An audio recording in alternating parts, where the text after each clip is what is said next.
మీరు మేము వచ్చాము చూసి వెళ్తామన్నాము. మీకెందుకు అంత పట్టుదల? మీరు 40 మంది పోండి 2 సార్లు పోండి 3 సార్లు పోండి, అంత పట్టుదల ఏమి?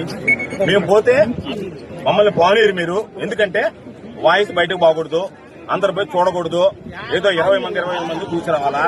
మరి రేపు మళ్ళీ మమ్మల్ని తీసుకుపోయి మీరే దగ్గరుండి మళ్ళీ తెలుగుదేశం వాళ్ళందరినీ తీసుకుపోయి మమ్మల్ని తిట్టించాలా?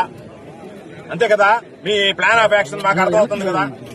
ఒరే, నాకు తెలిసినని చెప్తా ఉన్నా నేను. మీ డీఎస్పీ గారి సాక్ష్యం చెప్పానంటే జరిగిందా లేదా?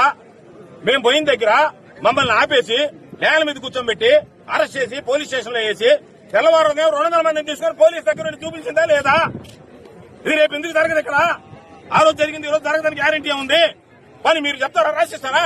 మేము తెలుగుదేశం వాళ్ళు ఊరు రాని ఆపుతామని చెప్పండి. పని చెప్పండి. ప్రధానికి రాసిచ్చారు అంటున్నారు. ఇప్పుడు చెప్పండి, మేము ఊరిని రానేమో. ఆయన పోయి మన కలెక్టరేట్ లో తిట్టిపోయినాడు మంత్రి, రేపు ఏడుకొచ్చి తిట్టిపోతాడు.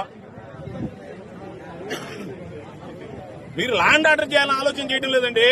మీరు చేసేది ఎంతసేపటికి వైఎస్ఆర్సీపీ వాళ్ళని ఎట్లా అనగదొక్కాలా, వాళ్ళని ఏ విధంగా అడ్డుకోవాలా, వాళ్ళని ఏ విధంగా రానికుండా చేయాలా. మాకు ఇప్పుడు అపోజిషన్ కూటమి కాదు, పోలీస్ అయిపోయింది ఈ జిల్లాలో. మీరే ఎక్కడ పైన ముందొచ్చి నిలబడేది, పోయొచ్చేదానికి దానికి అయిపోయేదానికి వాళ్ళ పైన మా ఆఫీసులు తెలియదా అవసరం తెలియదని చెప్పి చెప్పానని లాస్ట్కు జరగబోయేది ఏంటంటే నెట్టుకొని పోయిందాకా